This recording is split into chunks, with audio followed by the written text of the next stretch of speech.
rek lañ mën mooy dem ca beneen dëkk toog fa di xas suñu dëkk comme loolu rek lañ mën nañ woo ñi nga xamante ne ñoom mën nañoo waxtaan ñu waxtaan ak buur bi wax le procureur d'abandonner les poursuites ñu bàyyi leen ñu ñibbisi lii solution bi et jàpp naa ne bu ñu waxee buur bi dina ci àddu waaye léegi ñoom bu fekkente ne rëy nañoo wax Macky Sall ma fa nekk mu jàpp ci léegi nañ ñëw ci papa Mahi Ibrahima Niass wala ñu dem Touba wala ñu dem Tivaouane wala ñu créer benn commission boo xamante ne dëkk yi Xaadir Laayeen Ñaseen yooyu noonu yëpp ñu boole leen ci benn commission ñu ne leen dañuy def benn comité boo xamante ne comité boobu day yónni benn délégation ci buur bi mu waxtaan ak buur bi ñu wax procureur mu abandonné les poursuites sénégalais yi mën a ñibbisi.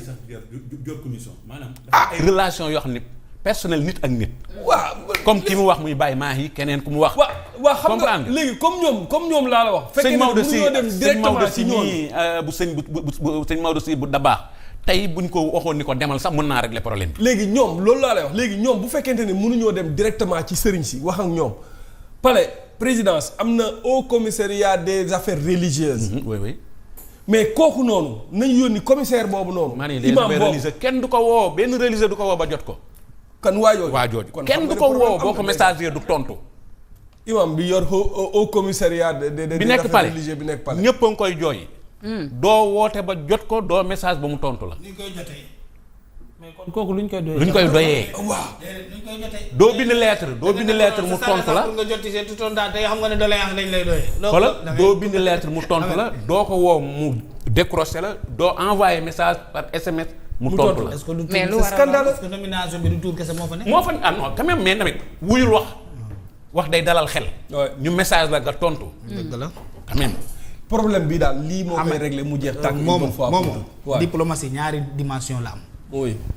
y a la dimension de la tendresse. Ouais. mais il y a aussi le rapport de force. Tendresse mooy tout ce qui est souterrain. woote téléphone impliqué ay nit bu loolu rombee tu passes à l'étape supérieure da ngay bàyyi mbaama def Maroc lu ñu fi am ci ay intérêt à préserver moo ëpp foofu lu ñu yor ay intérêt à préserver saisi junju la nag laa def man mënuma ci dara ndax simple citoyen la mais si le président tape sur la table on libère ces gens là parce que lii c'est du jamais vu ça n'existe nulle part partout dans le monde le football a connu des violences mais ça reste un fait de jeu bu jeexee les gens rentrent c'est ça mais déplacé au match de football jusqu'au dans les tribunaux mais jàpp si 17 citoyens 18 la non wala 17 on parle de 17 non wala 18.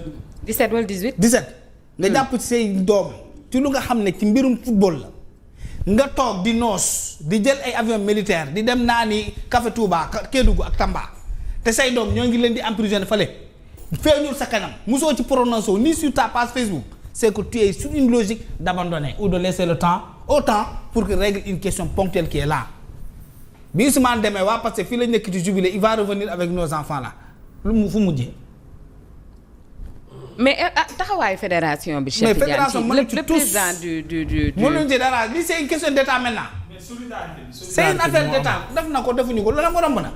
indaale wu ñu ñëw nañu ça n'a pas libéré nos gosses état moom man su ma nekkoon président de la république suñu booy baa nañ leen damay woo le roi du Maroc.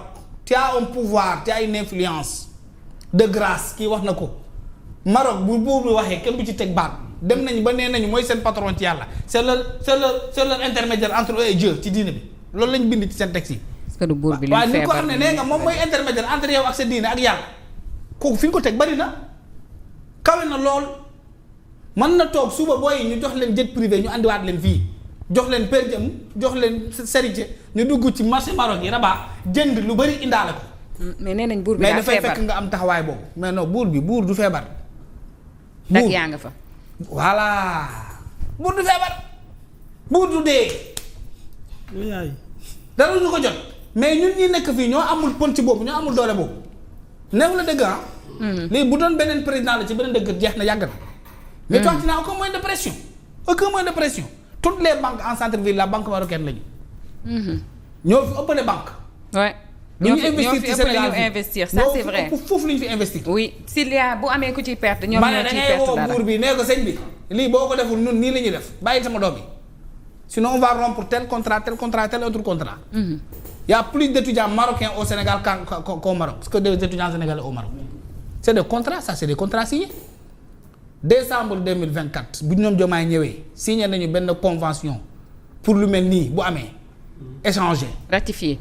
C'est déjà signé. ñoom ñoo ko signé ñoo ko jëloon bàkku boobu Macky lañ doon visé. on se rappelle waaw loolu mënuñu utiliser levier boobu noonu pour booy ñëwaat xaw ma ndax après la ou avant jugement xaw ma ndax dafa war a jugé ba pare wala bu jeex. Mais y a ça.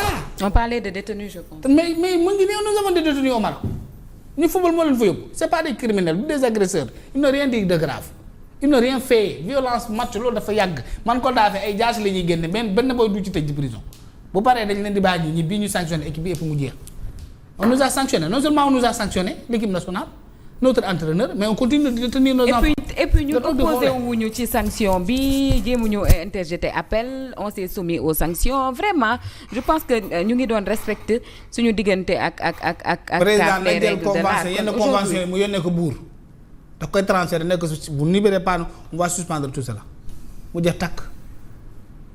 Mais c'est de l'audace politique il faut oser. Ouais, faut être radical. Ah non il faut être radical mais nit ki di toog booy ñuy jàpp sa booy di leen dawloo quand même.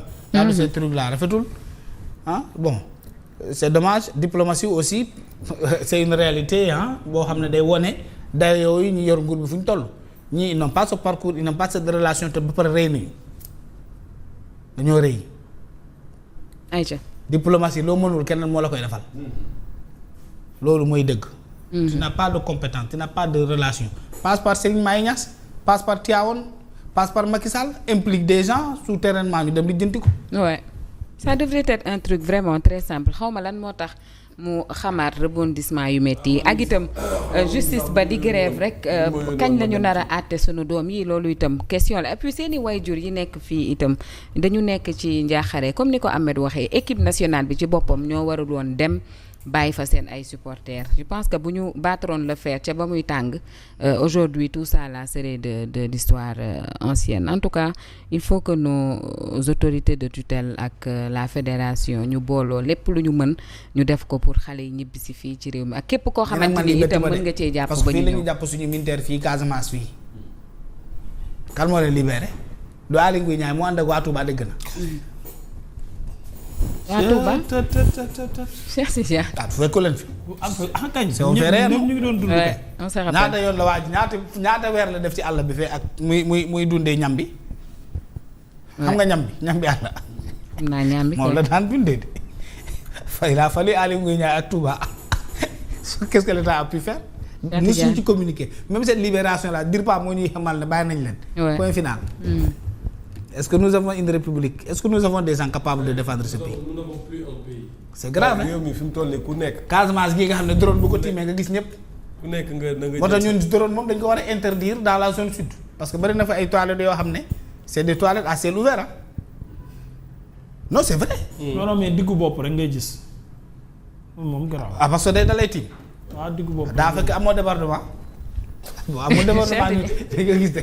waaw war nga bañ a sëgg yi. doo ko noppaloo balaa mu ngi wax jaaxum. débordement. Cheikh Tidiane jërëjëf. boo amee débordement buñ la tiimee gis nga ne Ahmed. jërëjëf Cheikh jërëjëf ñu joxante dig daje ba fan yii rek Cheikh c'était un plaisir. waaw.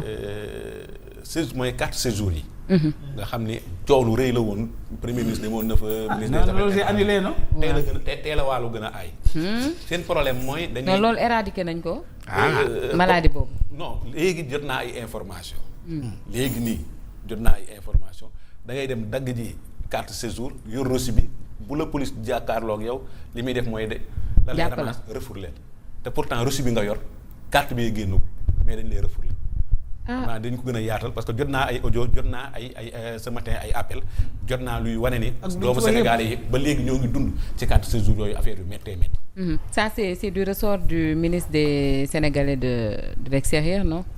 Ouais. Cheikh Tidiane jërëjëf. Isadore Diouf